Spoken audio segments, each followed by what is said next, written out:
Talk about it. Talk about it. You can be greater. Yeah, have you been thinking? How you been feeling? Have you been searching? Have you decided that you had enough? 'Cause you can be greater. Welcome. My name is Ka'ama, and this is the Be Greater Moment. I'm super excited today to have my guest with me. This is my friend, but beyond that, he's someone that I look up to. He's a Black businessman, Black entrepreneur. Started off in Flint, Michigan, and today, as you can see, he's creating an empire. He's been in the education business. He's been in film and television. And today he owns Posh Luxury Imports, both sales and rentals. I'm honored to be able to have this discussion that we're about to have with my friend, entrepreneur, businessman, all-round amazing individual, Omar Mcgee. What's happening, brother? Thank you, brother. That was a great introduction. Hey, man. How you doing today? Oh man, I'm good, brother. I'm Yeah, good. yeah. I'm good. Just working, man. Yeah, always working. Yeah, just I working. mean, the That's it. empire takes work, right? Yes, dedication, focus, and work. Yeah, well, let's talk about that word dedication. Like, you from Flint, Michigan. Give us a little bit of background on growing up in Flint. Where'd you learn your dedication? Where'd you learn your drive? Well, I'm from Flint. You know, I came up when General Motors were leaving. There was no jobs, crack epidemic. Um, you know, you got a whole city of people that was, dropping out of school to go work in the shops and, not paying attention to education, not ever thinking that the shops would go anywhere. Right. And you're talking about, 3 generations of people without an education, and the shops just leave, right? And, that's me coming up in that, right?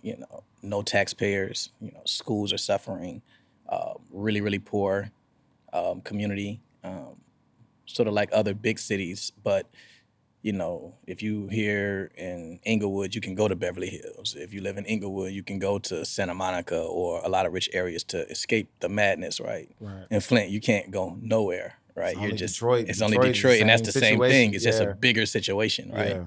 So especially at that time.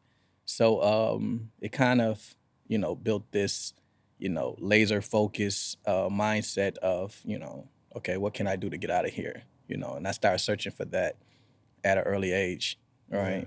Losing my mom to alcohol, I didn't know what it was, and thank God for the stereotype, but it's a true stereotype. Basketball saved my life, right?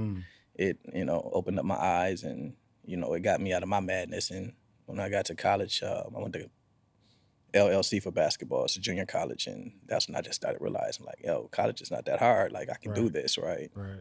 And then I, went on to Howard University and started, it's a lot more to it than that. But yeah, that's, just growing up poor, losing your mom,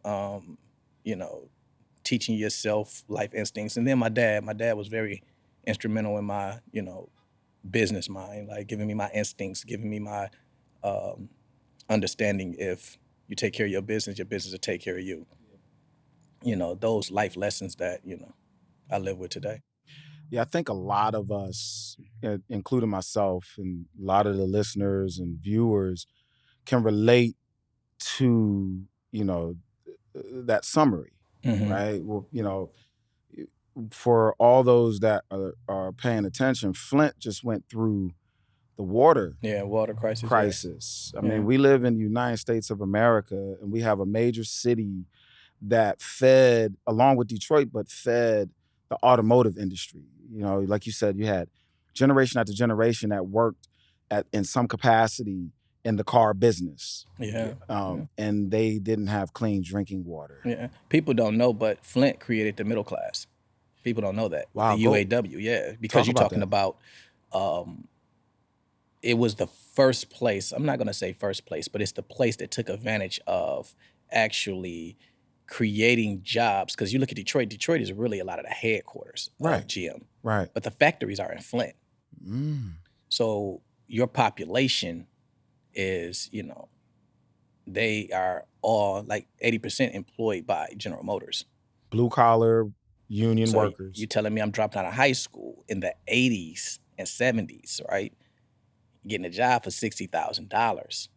Then I have the union protecting my job. It was like, you know, that's what started creating that middle class and the strong foundation that was picked up throughout The black middle class. the black middle class. Right. Yeah. You know, that union pension, the parents were able to send their children off to college so that they could go get white collar jobs. Yeah. You know, their houses Which didn't have that effect, right? Because Right. what you do is you repeat the process. Right. So that's why generations were jumping Just going to the straight into the factory. Yeah, Oh, I can get with my, you know, Yeah. if I can accomplish what my father's accomplishing and I don't have to do anything but just drop out of school and go Work with your hands. work with your hands. Yeah. So that's what happened. So the educational part wasn't taken advantage of. Wow. So we see that, you know, like here, like for myself, I live close to Long Beach and you see the ports, and I got some homeboys that work, they're longshoremen. And now their kids are longshoremen. Yeah, it's the same And process. Longshoremen, they make 6 figures. Exactly. You know, and it, you know, it's challenging work, but you know, you don't have to go to college to make that 6 figures. And I think that's a big element that our children today, you know, aren't learning. They're just fed like, you gotta go to college, you gotta go to college. And Yeah. I just told my son, I said, you know, an attorney, you know, yes, it's a white collar job, but that's a trade. Mm-hmm. You don't have to go to college to learn that particular skill set, right? So you're growing up, you're navigating Flint, you're navigating the different things, losing your mom to alcoholism. How did that spark something in you? It created a discipline, right?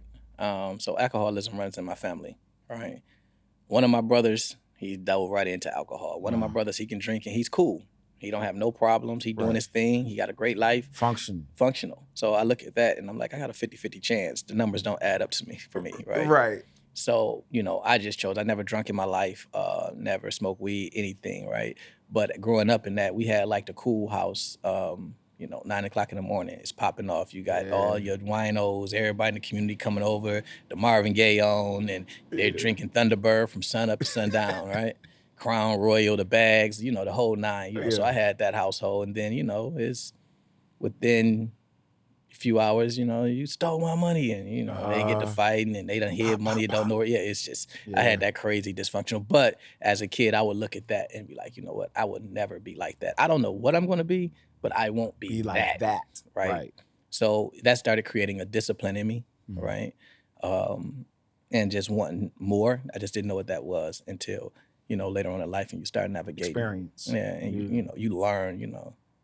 Yeah, no. Why not to steal? Why not to do that? You do all those crazy things, but, you know, I had real life lessons. Like, you know, when I stole, I got punished for it by the streets, you know what I mean?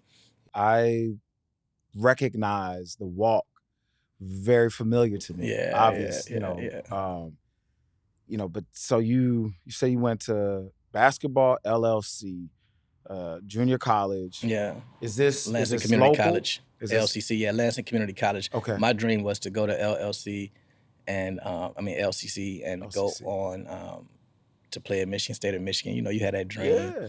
And then, you know, I grew up with, you know, Montean Cleese, Morris Peterson, Mhm. Charlie Bell, you know, all of these cats. They were just pros, right? Mhm. And my team would always like invite us up to like Michigan State. He was just a cool dude like that. And, you know, I just, you know, realized and, you know, I went to one of his practices and, you know, you're like, man, these dudes are big. Next level. These dudes, it's a difference, man. These dudes are just, you know. Even the 6-footers are big. Yeah, just you know, I'm sitting there listening and I'm just, Tom Izzo talking and the whole team are all Americans. I'm like, God damn, y'all all Americans? Yeah. So I started putting in my mind. And then when I went to college, I was like, yo, I adapted to college a lot easier than I did high school. So you have that confidence thing, like, man, I don't know if I'm smart enough to go to college. Right. So I played basketball just enough to get the interest of Howard University to get in. And then once I got into Howard, I just was like, I'm here now, I'm good. It's time to make money, right? Yeah. So it was that thing for me. I realized early I wasn't the fool that just kept playing basketball till I just wasn't. You out-aged your ability to play. Yeah. You just said something, a couple of things actually that are really interesting. You step on, you see Tom Izzo, famous, just as famous as Coach K, all of that, and you notice that everybody on the court was an All-American. Yeah. Did that make you question and reassess that basketball walk? One. Oh, for sure. Yeah. I mean, just dealing with my like when we're kids, we're playing against each other. I'm cracking heads. It's cool. But then as we start to mature, I just saw like with my team, I have friend Jermaine, like a lot of cats, Corey Hightower, Morris. You may not know these guys' names, Yeah. but they're problems on that court, right? Yeah, yeah. And as we start getting older, they 6'6". Yeah. And, my 5'9" is not moving, right? Yeah. So it's like, in the pro-am start, and you like, though, these dudes are different, man. Yeah. You know what I mean? Like, Yeah. if I can't hold these dudes out here, like, I'm better than the average, don't get me wrong. But Yeah, when you talk we've about been on the court together. yeah, but when you're talking about pros, it's a whole different. And they're pros at 15, 16. Yeah, This it instantly. This is what a lot of people don't understand. Like, I played against Kobe. I played against Steven Jackson. I played against Steve Blake. Yeah. That white boy was nasty in high school. All of these cats, DMV, Philly. I remember Sheed when he went to Simon Gratz. Simon Gratz, yeah. They called him the 7-foot Michael Jordan. Yeah. Like, there was nothing. You know it early. Yeah, It's just, I think I had a lot of friends, which we all, Yeah. a lot of people fall victim to this, is I'm better than them. They don't want to admit that they're not better, right? No, yeah. Like I remember just Mo coming back his rookie year, and we were playing in a pro-am and just put me on a post, and I'm like, dude, yeah, nothing you you can do. Point guard. Yeah, nothing you can do. You just like, dude, I ain't about to waste my time with this, man. This is crazy. And I done figured out the college game. I figured out what I wanted. But like, in all honesty, them brothers, we still have a close relationship. They took care of me when I was at Howard, made sure I was taken care of every time they came into DC. Yeah. While they were winning, national championships. And I'm super proud of them dudes, man. Yeah. They stuck together, and they're doing their thing in Flint and doing a lot of stuff in the community. And my team and all of them, they always tell me they're proud of me, for understanding that. We had those conversations like mad early. Like, he hugged me one day like, man, most people don't know that. Yeah, Like, you smart, you figured it out early, Yeah. because it was a lot of us that kept pushing, and then it's like, what I'm going to do? The red carpet is not rolled out for me no more. Right. And now I'm not a pro, but you knew you wasn't a pro at 16. Right. We know that. And people know when they are going to be a pro. Like, it's a known factor. So, you're off at Howard, famous HU. Yes, the Mecca. The Mecca. I'm from the DMV, from Baltimore, grew up in DC as well. I've been to many HU homecomings when I was in high school. Special place. Talk about how Howard molded a young Omar Mcgee from Flint, Michigan, which obviously when, it appears when you were in Flint, you held your own, right? I mean, and Flint's it's a small big pond, right? Because it's a small major city, like you said, factories, all of that. Yeah. Top talent in the nation, all of that. Consistently. But now you're like in the Atlantic Ocean. Yeah, no question. So, you brought your boat to the ocean. Yeah. What effect getting to campus, being in DC, you got go-go music. Yeah. And if you're not from the DMV, you're like, what's that? Yeah, it was shocking. Yes, yeah. Yeah, it was actually the best decision in my life. If I could do it all over again, I wouldn't change anything. You could give me a scholarship to Harvard or Yale, I would still go to Howard. Okay. Right? And at the time I was at Howard, we had more Rhodes Scholars than Yale and Harvard. Right? Which is a fact. You can check that. Yeah. So I think the first day I walked on campus, it was just like, obviously the girls was just something that was just crazy. That's right? special. It was special. Yeah, special, right? So that's just a whole nother ball game. But it taught me, people go to college for certain things, right? For me, I looked at college as, one, I need to be polished. Okay. Right? I'm from a grimy business world, guerrilla, go make it happen, still have the street ethics, Right. not understanding, the Tact. etiquette and Yeah. the whole thing. I'm Yeah. just going. No matter how I get there, I just got to get there, right? Yeah. And when you get to Howard, it's Black excellence, and you're talking about, I'm in the midst of Million Man March. I'm in the midst of, What's that? Yeah. you know, uh, Black Caucus. I'm in the midst of all of these things that I've never seen before, and then being able to um, travel to different cities with my friends and see their parents, and I'm like, man, you got a mother and father, they're a doctor and a lawyer. How does Right. this work? Yeah. Like, this is crazy. Right. I only 'Cause saw that on the Huxtable, on the that Cosby's. You know what I mean? and Yeah. that was another thing that was really, really big in my life, a different world. Because I really found I found Howard looking for Hillman. I really thought Hillman was a real college. Right. I used to be embarrassed to say that, but I'm not no Nah, more. no, Shout out to yeah. Bill Cosby always. Yes. Um, Dr. Bill Cosby. Dr. Bill Let's get it. Cosby, Yeah.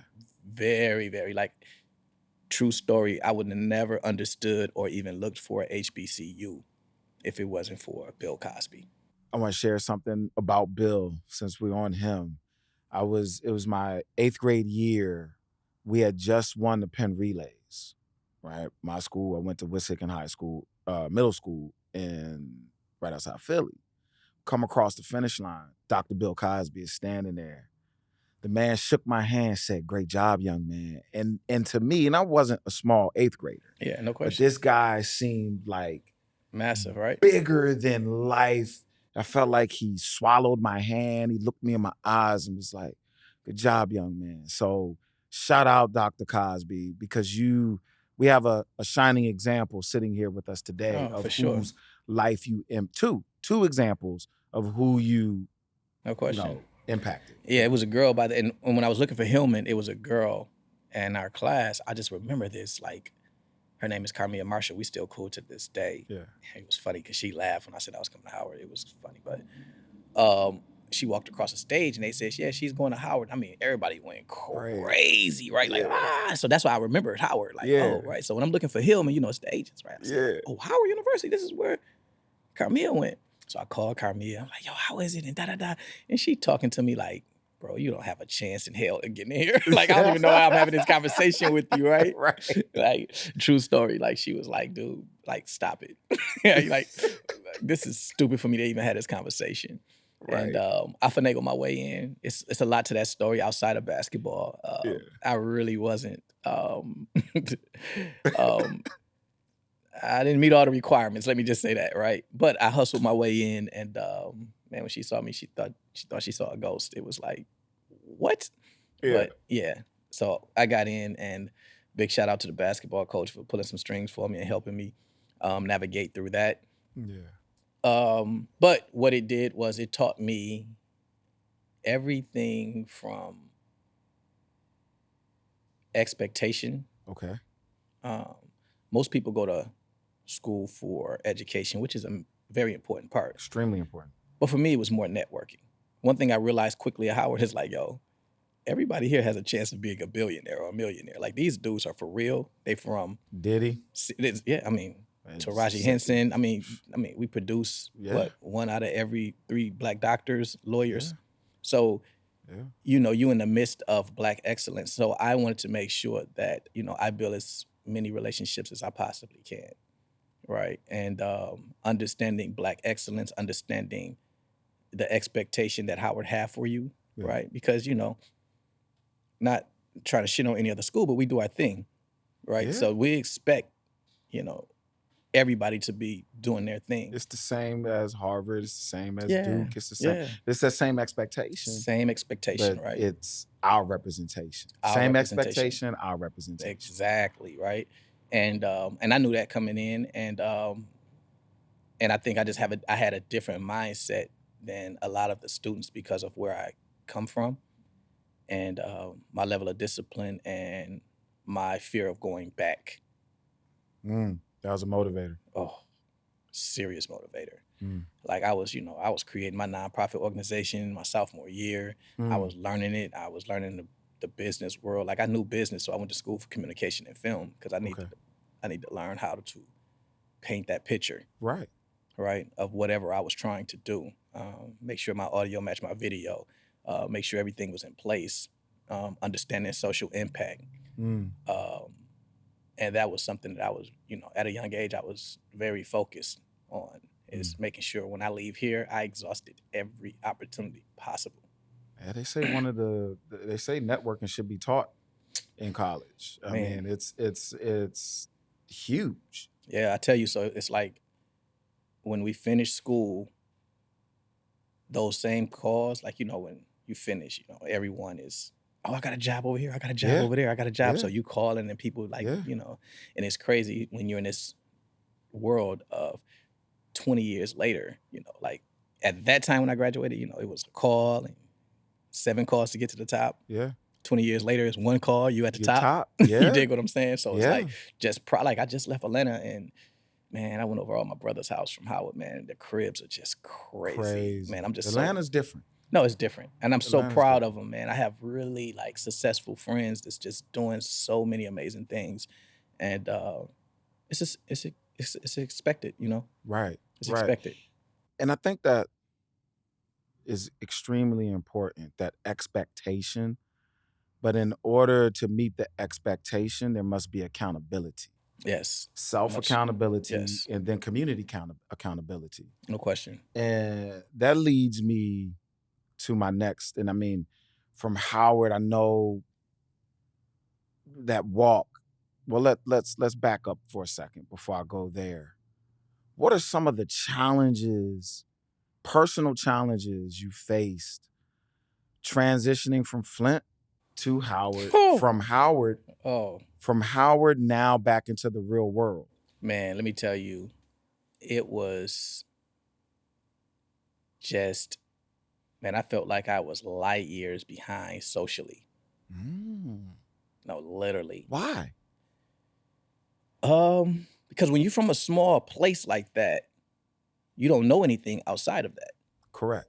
You talking about far as fashion, far as and you in the Midwest, so fashion. Really... Yeah. You talking about just rap. You talking about the culture. You talking about our character, the way we walk, the way we talk, our exposure, our access, understanding Africa. I tell you, when I first walked into Howard, I was on the elevator and I was moving in my dorm and I saw a Jamaican and I was scared. Like I was literally about to fight him because of what we see on TV, right? Right. So it's just those type of things, like because I'm thinking, Jamaicans were crazy and bumper clock and kill, So I had all of those things in my head that, obviously now I know. Power of propaganda, man. Man, just from Africa. I remember I went on a date with my Ethiopian girl. So people that don't know, DC have the largest population of Ethiopians, right? Yep. So we go on a date and she was like, well, just try some of our food. And my ignorant self says, y'all don't have no food. Like, what are you talking about, y'all right? Starving. You got flies. So hold on.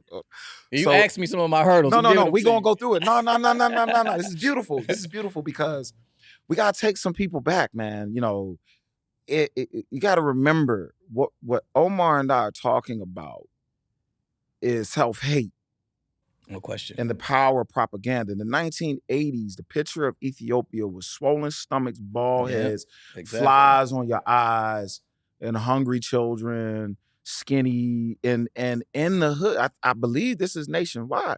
In the hood, you had terminology like you African booty scratching. Yeah, 100%. You nappy head, this, you dark skin that, you light skin this, you do. So it goes back to part of the original, dialogue that we're having is expectation and self-accountability.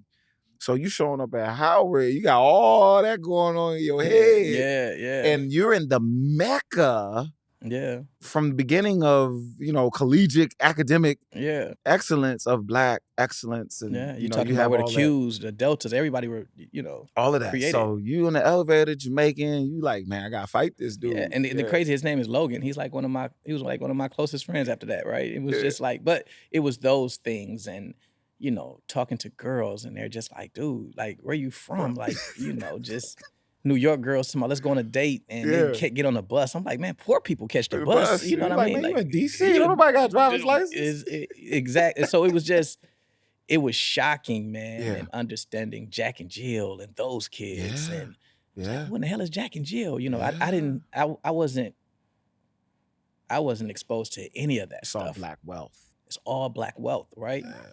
And yeah, and then it was like a lot of my friends, you know, big shouts out to a lot of my friends who took me under their wing and was like, "Dog, I'm gonna show you the game, bro. Like, let's do Let's this. polish you up real quick. Let's polish you up with this." And a lot of female friends as well, like, come out here, Hancock Park. You know what I mean? Like, I had a girlfriend, like a girlfriend, not a girlfriend, like a friend that's a female. girl. Yeah. And she For would, all y'all and his wife. yeah. She would just show me everything, man. Like, you know, she had a world famous doctor, father, and had the big crib in Hancock Park. And man, like, she just exposed me to everything. Like, they was teaching me how to, you know, eat at the table, to fly restaurants. And then, you know, you had all of these friends and you would just, you know, you would learn these things, man. And it was just like, you know, you have two decisions in life, right? Right? No, you only have one, to be honest. Most people will see that and run from it. Like, oh, y'all bougie, y'all think y'all rich, y'all that. Right. Or you had a one person that embrace it. Let me add it to my... Let me open up my toolbox and put it in. Let's do it. I was 18 years old standing on the beaches of Bali, Indonesia. Yeah. I'm from Baltimore, Maryland. I'm literally a street kid, foster homes, group homes, all of that. No doubt. My saving grace was my aunt, who was that black excellence, right? Yeah. She was the dean of biochemistry at the University of Villanova. Oh, serious? This is my mother's sister. Yeah. I came from all of that, everything we're talking about, right? So Marine Corps, first place outside the U.S. and Mexico I go to, we dock in Bali. I had Tim's on, baggy jeans, oversized shirt, and we mobbing on the beach. Now, we're Marines, so we have discipline and all of this, but we still who we are from where we come from. I look left, I look right, everybody in the little European, little Speedos, and half the beach is butt naked, and me and we like, so uncomfortable. We're like, but see, it goes back to what you just said. You either run from it or you're gonna or you embrace it. So you had the street vendors selling flip-flops and swimmers trunks for like couple dollars, literally. And we walk by these people all day. So I said to myself, I need to adapt to this environment right here, right now. I took all that stuff off, bought the stuff first, put the flip-flops on, put the shorts on, no shirt. Tim, like they were like white, cream Tims, from back east. That was lit. Folded it all up. I literally left it where it was and walked away from it. And from that moment on, you started growing. Right. Yeah. And that was a part of it with me. It was just like, I have to, understand this. If I'm trying to get to where I'm trying to get to in life, I have to learn this. I can't run, even though in a lot of times it felt deflating. You're like, damn, where in the hell have I been? Like what, you start blaming environment, you start, blaming parents, you start blaming like, why they ain't teach me this? Right. But they didn't know. They ain't know. They didn't know either, right? Yeah. Like, and it was so it was really, really, really shocking for me. But I picked it up fast. Clearly, right? Yeah. You took it and you perfected it for yourself. Yeah, I ran with it for sure. And those can be massive hurdles that stifle the growth of a person because it literally, like you just said, it attacks what you know and it makes you feel small of what you don't know. What you don't know. And when you're in those rooms, and if you have that insecurity, you stand out. Yep. Like, and you don't want to be around it. And you don't want to be around But what I did notice was when I was at Howard, you still have that group that run from it. And you had that group over there that's against everything. Right? Yeah. Everything. That was exactly. It's 100%. Yeah. And they're against everything. Shout out Spike. That's that. Yeah. Right? When I was more like, dude, wait, hold on, man. Like, they have mansions. They have something I need. And then I think that created another a thirst for me too. And it inspired me. Most people say it's a competitive thing, but it inspired me to, I got to have that in my life. I have to live a certain type of way.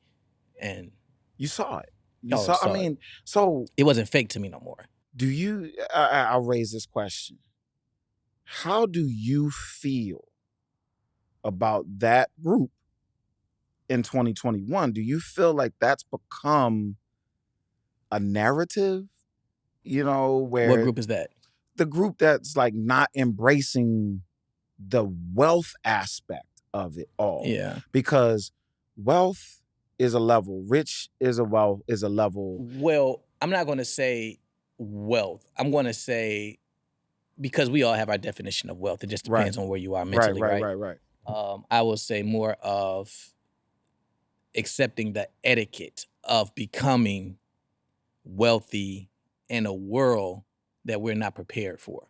Do you think that, because I recently saw a quote, and it went something like this: it's not the first million is difficult because of the person that you have to become to generate that first million.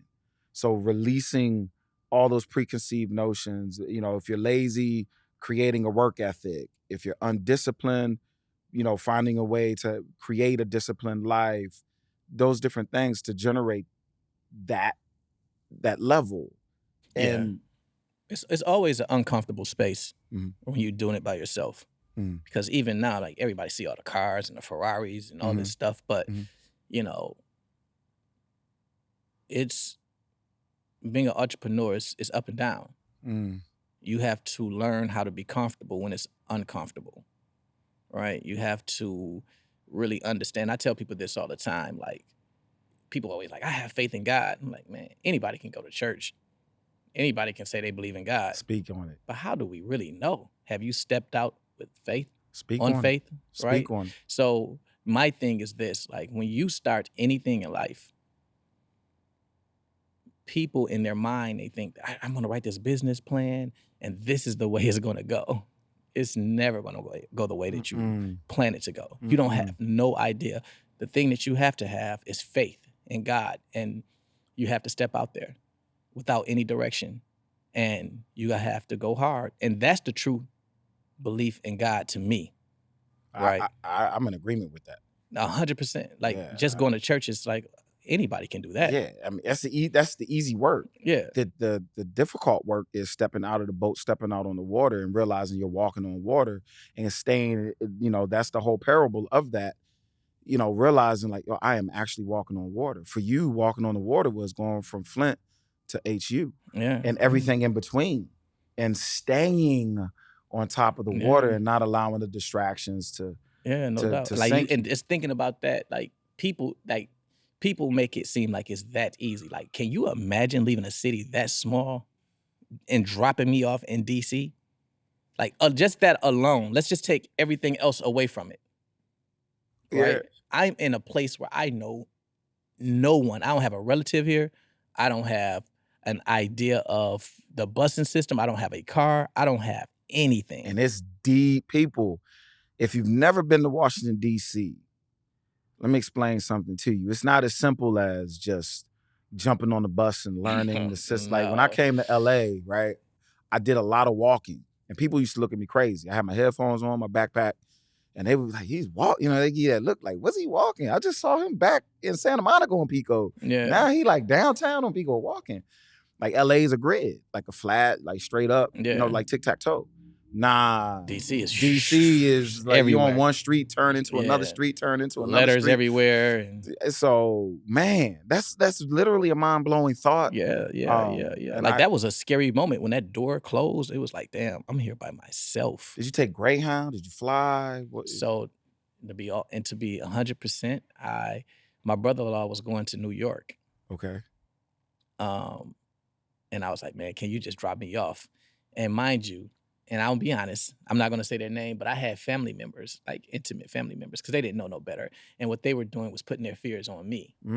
So I had family members who were like, dude, you ain't smart enough to go out there. You're going to go in that big city and you're going to die. And like, it was all of this crazy stuff. And dude, it was a different journey for me, right? And I was mad at the time, like, y'all hating, y'all don't want the best for me. Right. But then as you get older, you realize it's their fears that they were putting on me. Yeah. And now they send all their kids to black colleges. And think about that, right? You're the example. Yeah. So, but at the time, I was the cowboy that went over the hill, and all the Indians shot me up, and I came back over the hill. Said, there's a whole bunch of them over there.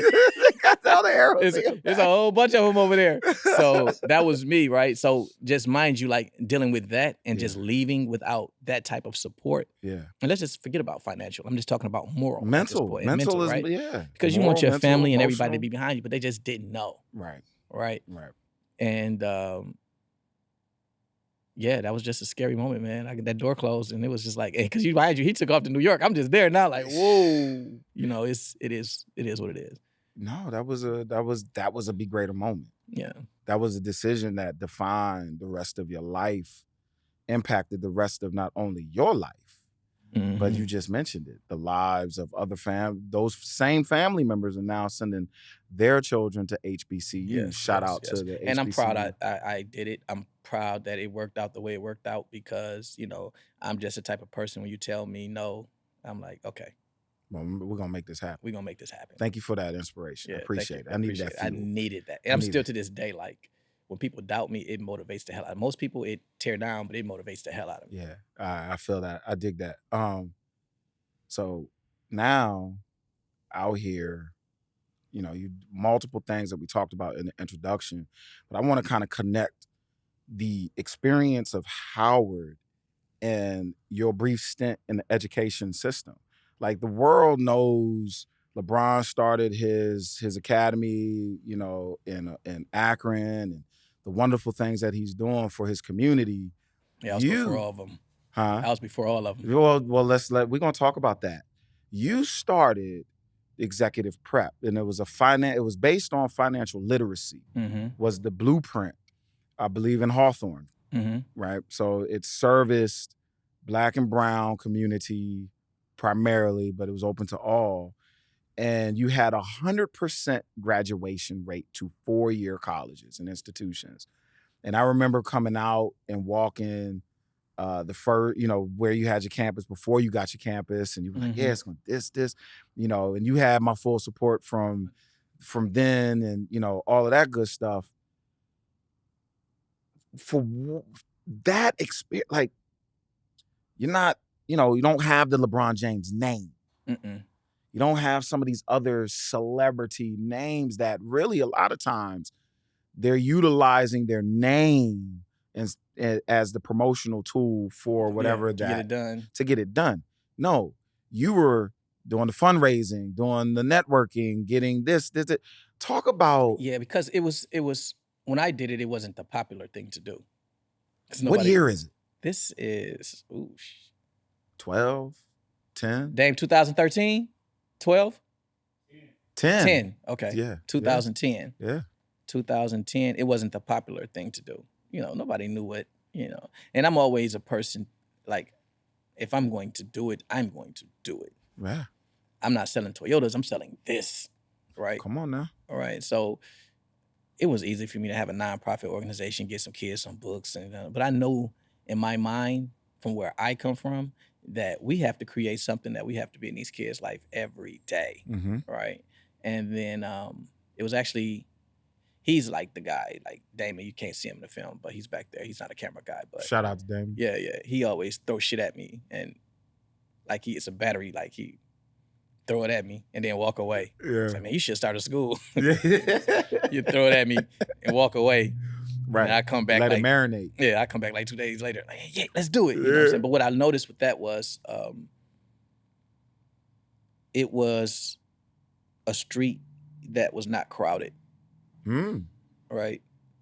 Straight lane, right? Because there's no competition. Nobody even knows, they can't even think of this, right? Like what? Start a school. You don't even have an education. Like your degree is not in education. You don't even know nothing about education, right? But that's why it's going to work. But you know everything about education. No, I do. I mean, I do. We just talked about it. Yeah, no question. But I knew in my heart that if you show kids how to make money, because I'm not telling you to go to school for 12 years and make money. I'm going to teach you how to do it now. Right? Yeah. I knew it to keep their attention. Right? Because they were hungry now. 100%. I'm going to answer those questions. Because all of us, you know, what am I going to school for? Okay, let's answer that question, right? So that was the motivation behind the executive prep. And then it was just going out there fighting to put this thing together. And, you know, that's what I did. And just David versus Goliath. Oh man, just went against the whole system, man, and Mm. just went in there swinging and created an institution that sent over 300 and some kids to college. We got, I mean, I know we on film, but I mean, I have to applaud that. Like literally applaud that. I watched it personally, people, and being the man that I am today, but the child that I was, the most critical person in my life was an educator. Yeah, 100%. She was an educator, and my academic stuff was like all over the place. The only consistent thing that I had was sports, but the academics was like here, there. Went to Yeah. multiple different I went to 5 different high schools, multiple middle schools. There was no concrete foundation there, but I always had that voice of my aunt saying, your education. And education is a broad term. No, it is. It's a broad term. It is. We gain that knowledge from. My whole goal was just, helping these kids find their purpose. All right. Because you know what it is? It's just, we need to just see what sparks us. So everything I wasn't privy to growing up as a child, I made sure they were. I mean, we went to BET Awards. They performed in Hamilton, the play. We were on yachts. We did everything, right? They met up with CEOs of companies and intern. So I exposed them to as much as I possibly could, right? Because I know in my head that they just need something to spark them. Yeah. Right. Exposure. I just have to find out what that is. Yeah. And within 4 years, I will find that. Yeah. Right. Because we're going to have so many visitors and people coming up to the campus that something is going to ignite them. Yeah. Right. Yeah, the exposure is everything. Everything. Once you're exposed to it, now you know. And now if you want, you can do something about it. What were some of the challenges that you faced in first, starting, during, and if you're able, the closure? Yeah. Well, I faced a lot of rejection because I did things totally different, right? And to their defense, I could have done things, I could have communicated it better, right? I just did things because I knew the results would come back a lot better. And when they did, it was kind of rubbing a lot of people wrong. But I knew I had to Politics. isolate myself from all the associations, the teacher unions, everything for this to work. And if I would have involved everybody, it's too many lines and things that you politics. can't. Yeah.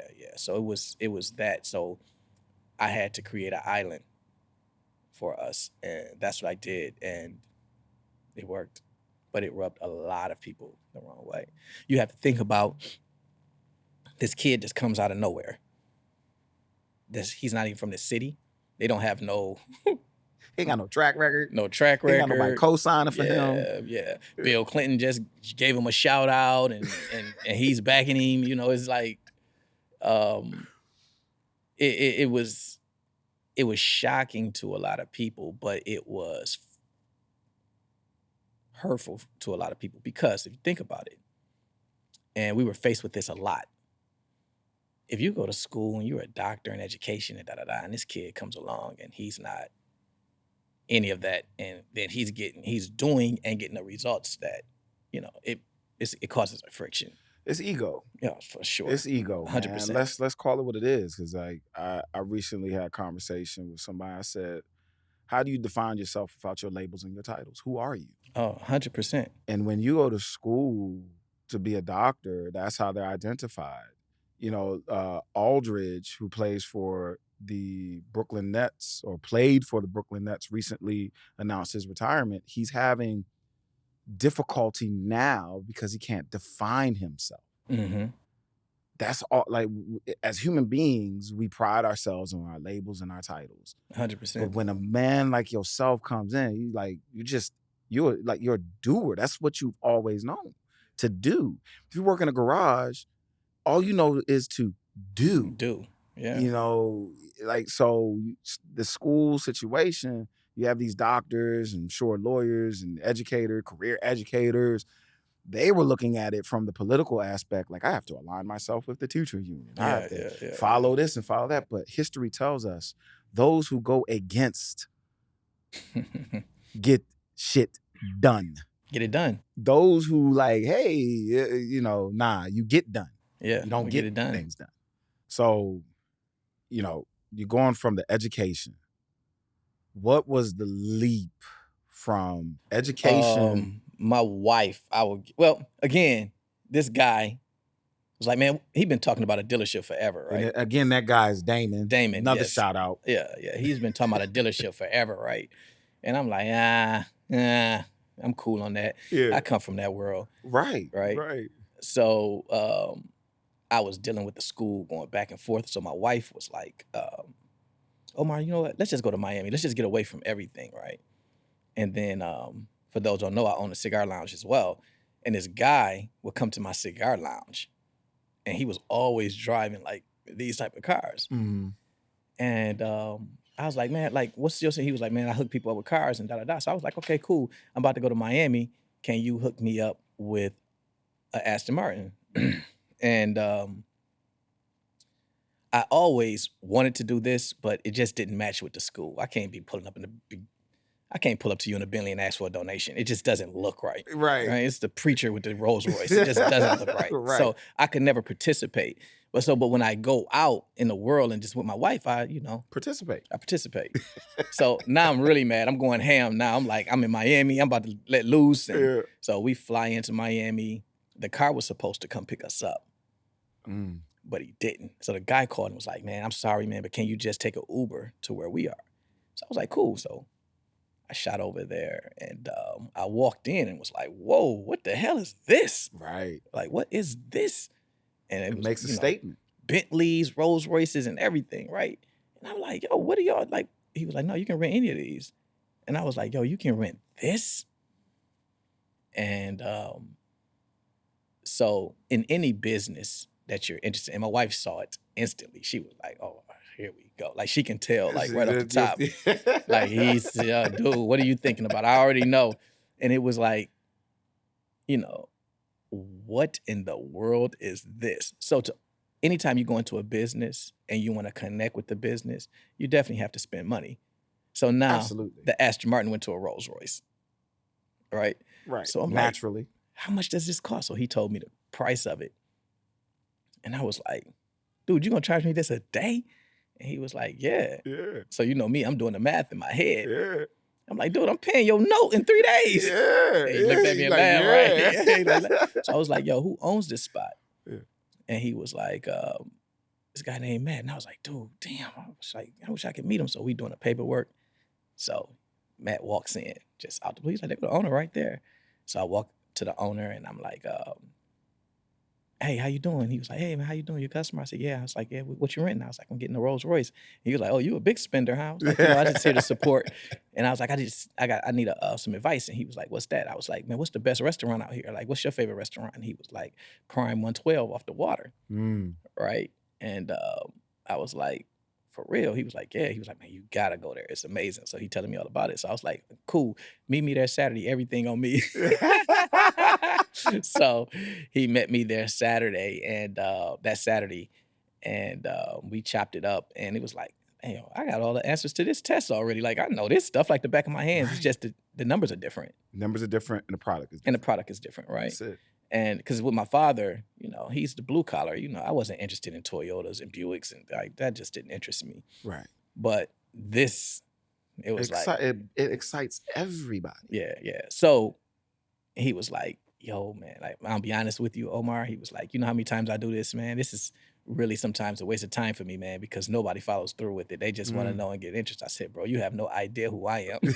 Right? So he started laughing, and then it was like a month later, I was shooting him pictures like, what you think about this? What you think about that? And he like, So, I could see he still wasn't taking me serious. And then I started popping, and he was like, dude, like, you for real, right? Yeah, now. And then it's like 2 years later, we killing the game. It's Posh. And we got private jets and everything now. No, yeah. We partner with private jets now, have private jets. So let me not say that.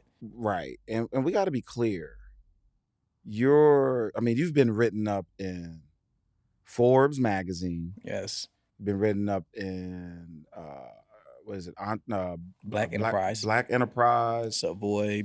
Business Concept. Many publications in this feat because there's not many. You probably can count them on one hand and a couple of fingers of how many Black men or women are in the luxury auto industry. It's represented by other Yeah, no groups question. of people, especially here in the great city of Los Angeles.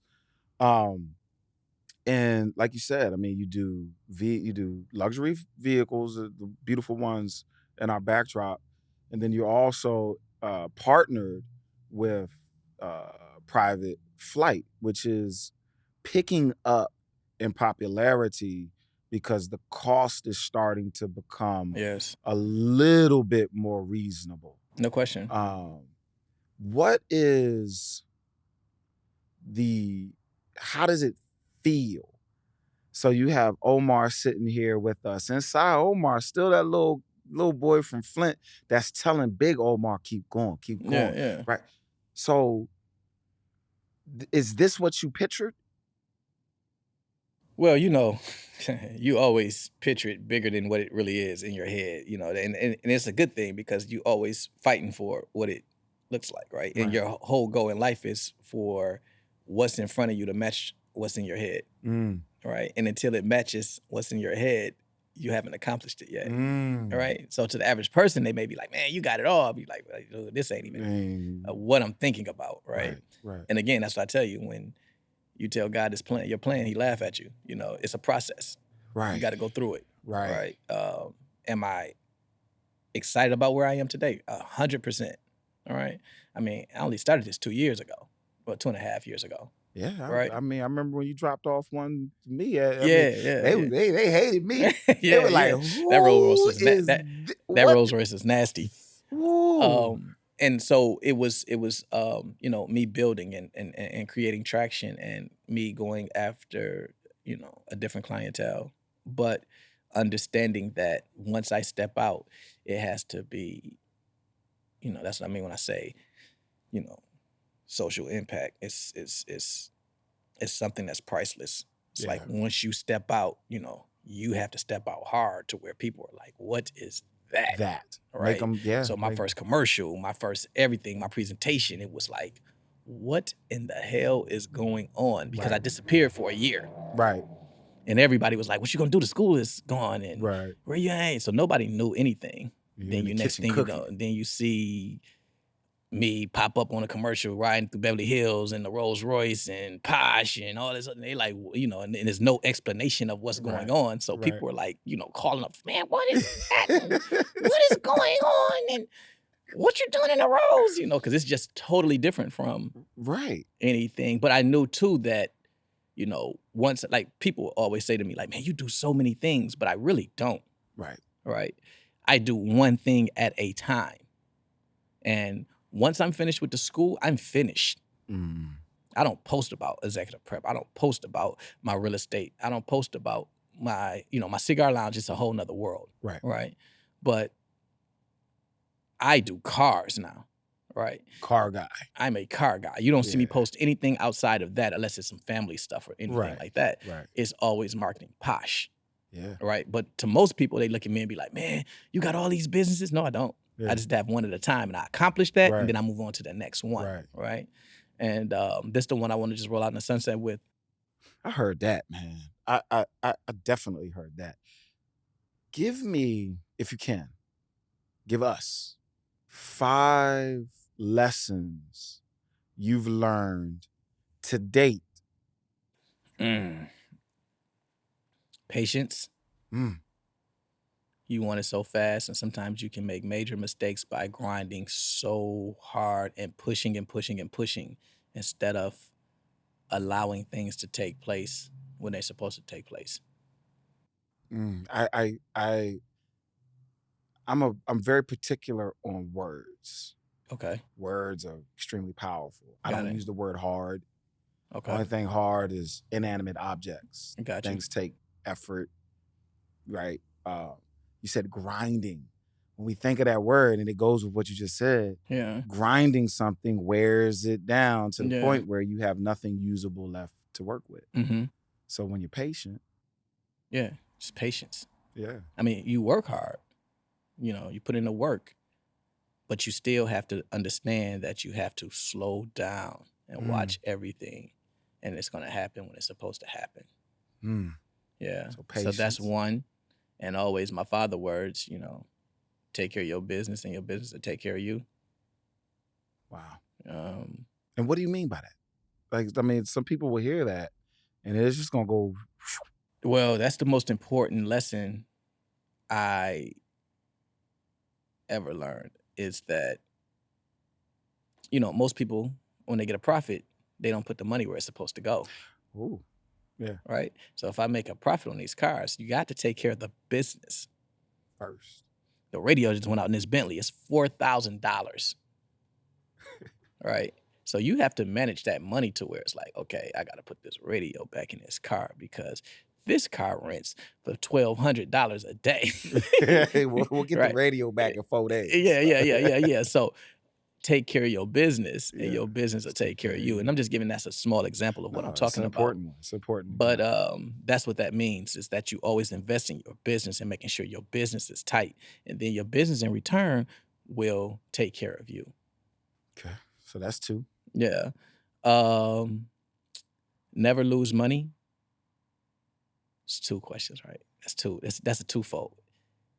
1, never lose money. The second one, don't forget the first one.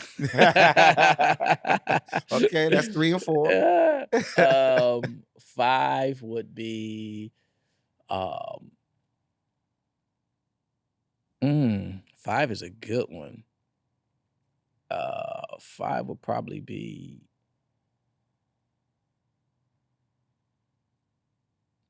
understanding your clientele to the fullest.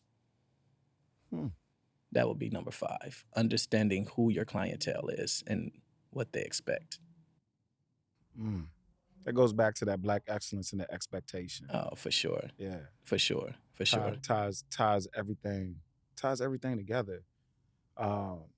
How, somebody sees these beautiful cars, and they want to ride in that nice white, how do they get in touch? How do they follow?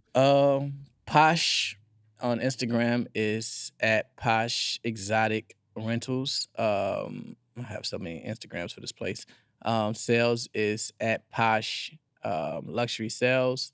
And my personal is at Omar Posh LA. Yeah. All right. Yeah. And that's how they get in contact with you. That's how they get in contact with me. And then obviously you can Google, Posh and all that stuff will come up from sales to rental. So we do both. And we're definitely the only one that does both. Wonderful. I mean, and before we leave, It's just about approaching it different. Yeah. That's what, like any business model, you have to I always Yeah. say you have to find that street that's empty. Yeah. Right. So Create that lane. we just approached the car industry a little different, fast, quick. People don't have time to go sit in dealerships. We do everything fast. We make it, our clientele is, professionals. They want a phone call and a car delivered. Hey. You dig what I'm saying? So yeah.